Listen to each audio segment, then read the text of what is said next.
हमारे साथ मौजूद हैं सोशल एक्टिविस्ट, राइटर और कहें तो कई प्रतिभा के धनी ग्लैडसन डुंगडुंग जी हमारे साथ मौजूद हैं। इन दिनों इनकी कई बातें चर्चा में हैं। क्या इसमें कितनी वास्तविकता है वो हम इनसे जानने और समझने के लिए इनसे आज बातचीत करेंगे।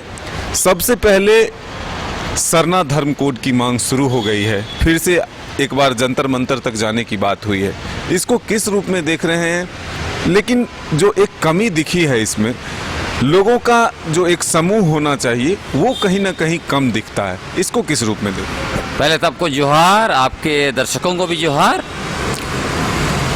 ये जो सरना कोड का मसला है बहुत पुराना मसला है और चूँकि ब्रिटिश हुकूमत के समय में अलग कॉलम था तो निश्चित रूप से ये मिलना चाहिए। और मैं आपको बताना चाहता हूँ 2009 में जब यूपीए की सरकार थी, मैंने दो मुद्दों को लेकर बातचीत किया था दिल्ली में। एक बात तो संविधान का जो मसौदा था उसका अनुच्छेद 13(5) में एबोरिजिनल और आदिवासी शब्द था, तो मैंने कहा था कि उसको फिर से उसमें वापस डाला जाना चाहिए, क्योंकि अनुसूचित जनजाति का कोई मतलब नहीं बनता है।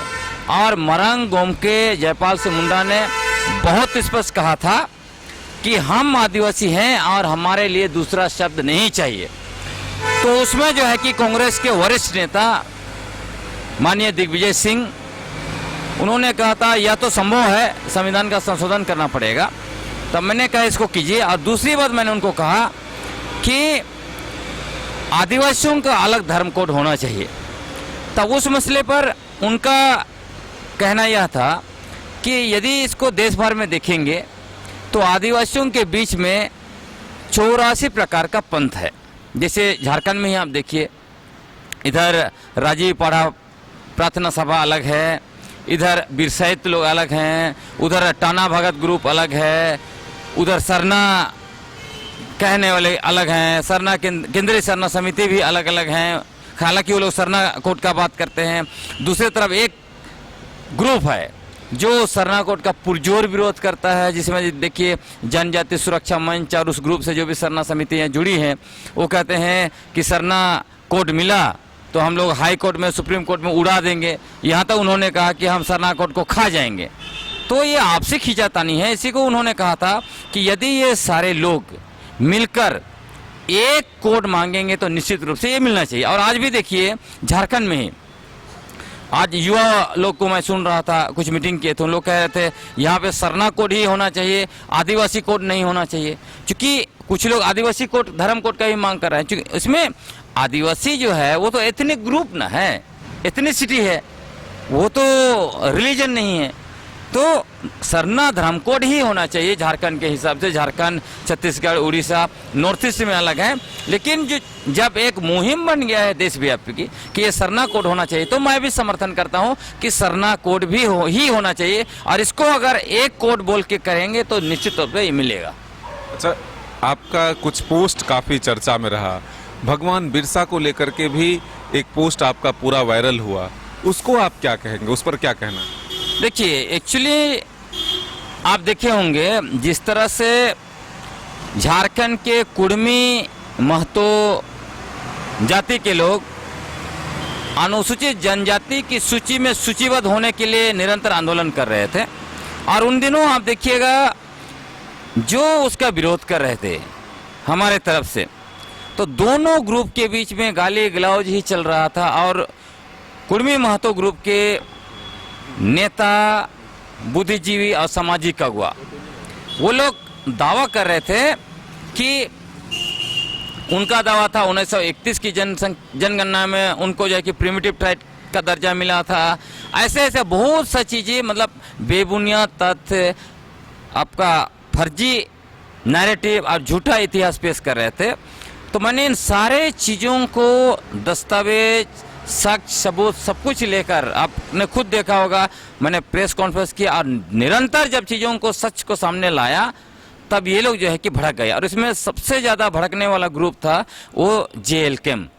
चूँकि JLKM को मैंने स्पष्ट कहा कि ये लोग जो है कि झारखंडी पार्टी होना चाहते थे, झारखंडी नेता होना चाहते थे, इन्होंने अपने आप को कुर्मी महतो पार्टी और महतो नेता बना दिया। तो ये लोग मेरे से बहुत ज़्यादा इनका खुन्नस हो गया।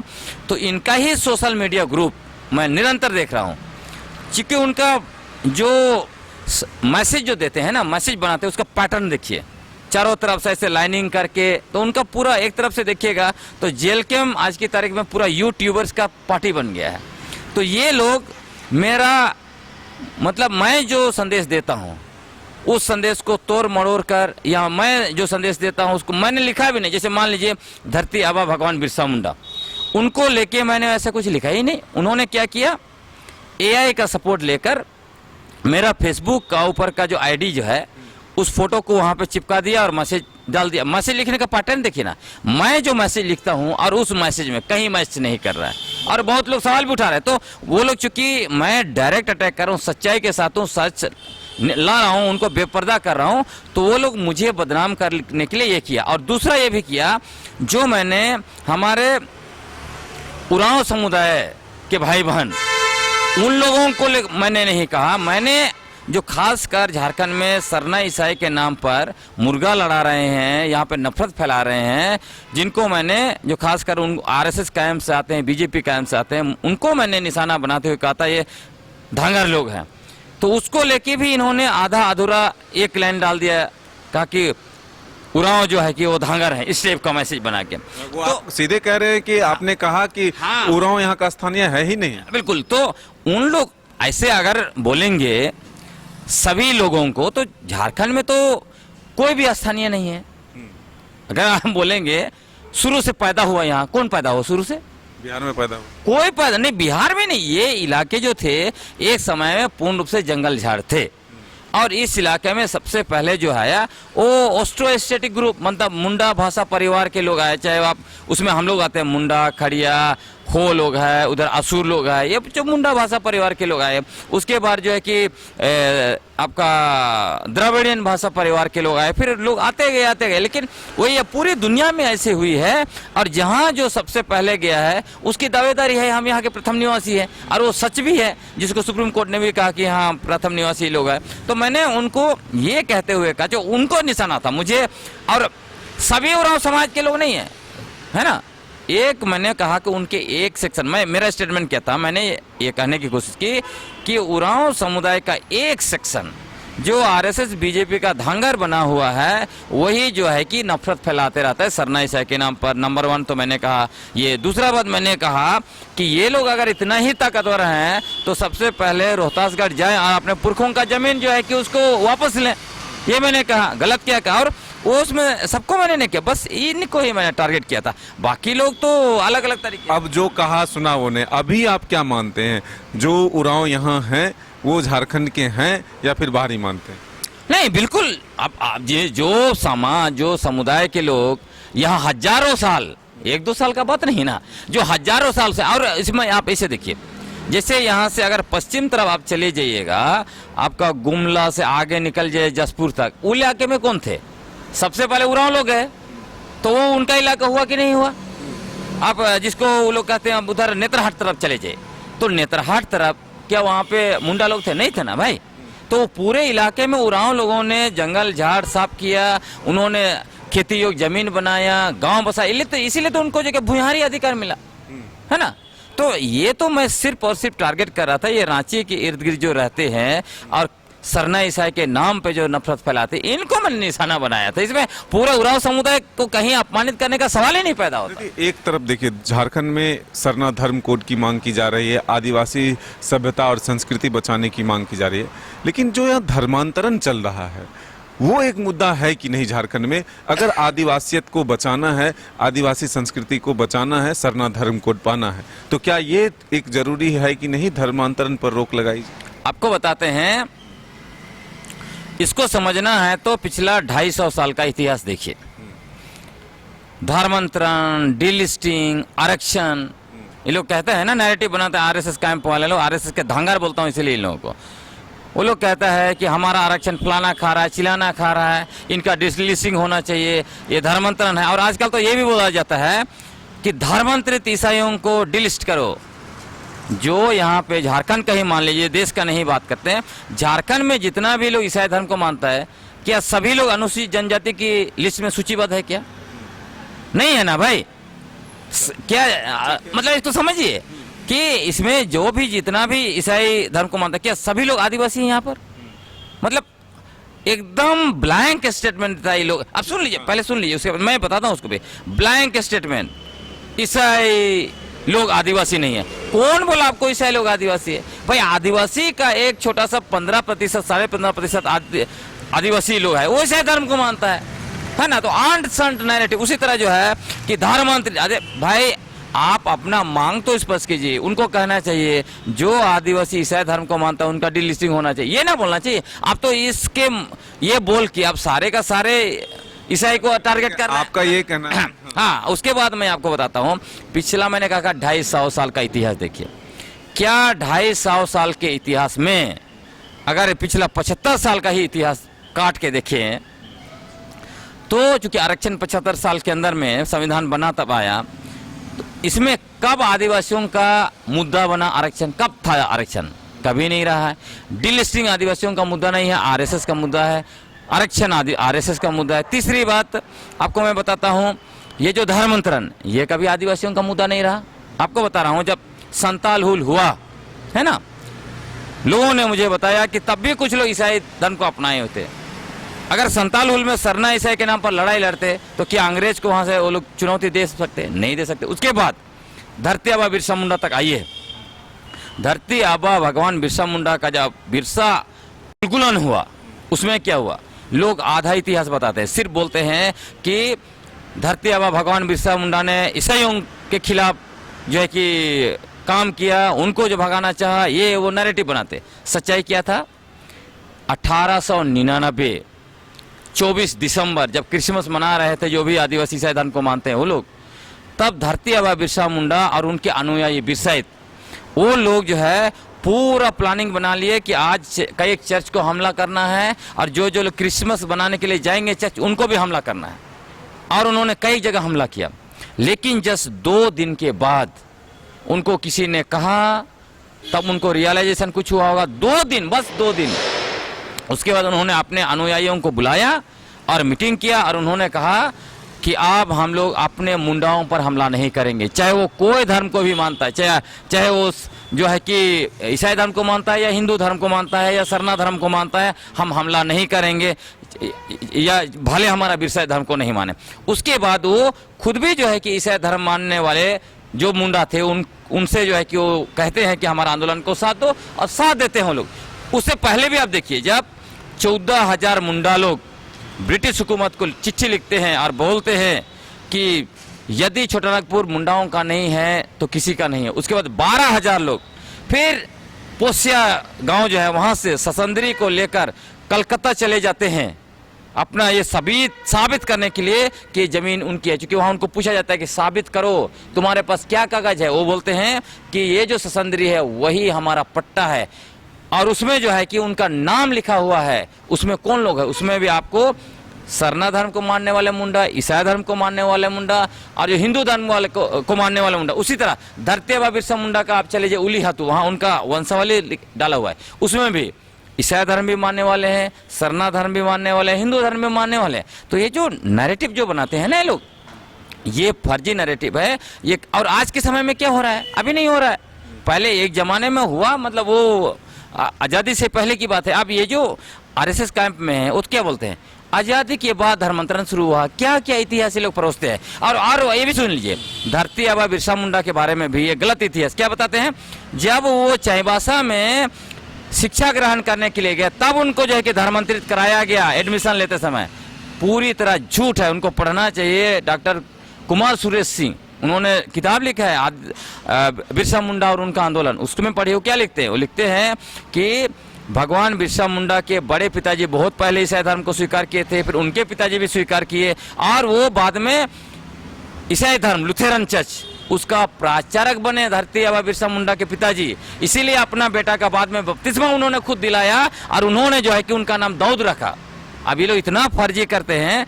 और आपको ये भी मैं बताता हूँ, ये जो तो भगवान बिरसा ईसाई बने या नहीं, उनका पिताजी ने बनाया, हाँ, और उसके बाद में क्या, उसके बाद में उन्होंने कब त्याग करते हैं, जब उनको ये जो सरदारी मूवमेंट होता है उसमें जो है कि उनको लगता है ईसाई लोग भी मिशनरी लोग हमारे खिलाफ हैं, तब पूरा परिवार अलग हो जाता है। उसके बाद वैष्णव धर्म को अपनाते हैं, वैष्णव धर्म छोड़ते हैं, चुटिया में जो है कि मंदिर में हमला करते हैं वो और उनके पूरा ग्रुप, सब इतिहास लिखा। उसके बाद आपको बताता हूँ, ये जो रूढ़ी प्रथा गाएगा अपने आप को बोलता है रूढ़ी प्रथा परंपरा, धरती आबा बिरसा मुंडा, उन्होंने सबसे ज्यादा आलोचना की बोंगा प्रथा का।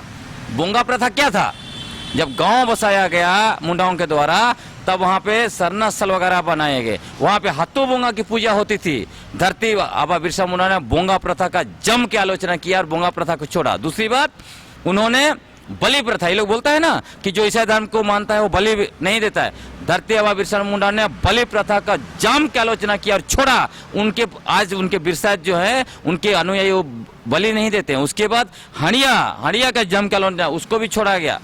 तो इनके अनुसार तो फिर तो धरती आबा भी जो है कि, और उनके अनुयायी वो आदिवासी नहीं है, क्योंकि वो तो सनातन धर्म को नहीं मानते, उन्होंने त्याग दिया। झारखंड में डिलिस्टिंग जरूरी है कि नहीं? डीलिस्टिंग आपको बता रहे हैं, जो लोग डीलिस्टिंग की बात कर रहा है ना, ये लोग बोलता है कि हम लोग रूढ़ी प्रथा परंपरा में हैं, बाकी ईसाई लोग जो है छोड़ दिया, इसलिए डीलिस्टिंग होना चाहिए। इनको खुद पूछिए ना, भगत जो है वो कौन सा उरांव समुदाय का कौन सा टोटेम है? भगत टोटेम नहीं है।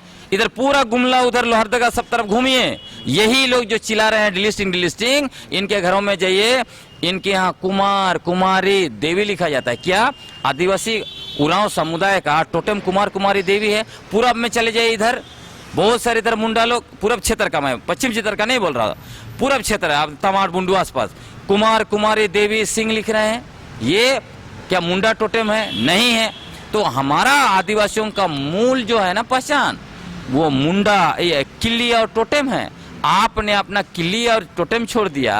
आप मतलब किल्ली टोटेम क्या है, क्यों है, आपको बता रहा हूँ। हाँ, अब समझिए, किल्ली हम लोग बोलते हैं, जैसे मेरा डुंगडुंग है, कैसे पता चल गया मेरा? मान लीजिए खड़िया में हमारा नाव है, तो हमारे यहाँ कहा जाता है कि नाव टोटेम, नाव में से एक को छोड़ के बाकी से शादी करना है, आप अपना टोटेम से नहीं कर सकते।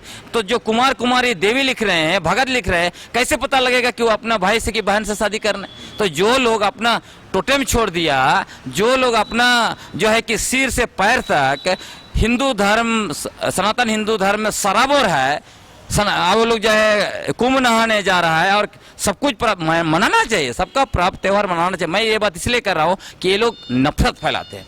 तो आप खुद सिर से पैर तक जो है सनातन हिंदू धर्म में वो सराबोर हैं और निशाना किसी को और को बनाएगा, ये नहीं होगा। तो ये लोग जो है आरएसएस और भाजपा के धांगर हैं। इनको आरएसएस ने जो काम दिया है कि आप जो है कि बीजेपी के लिए वोट जुटाओ और ताकि उन्हें 29 में सत्ता में आएंगे।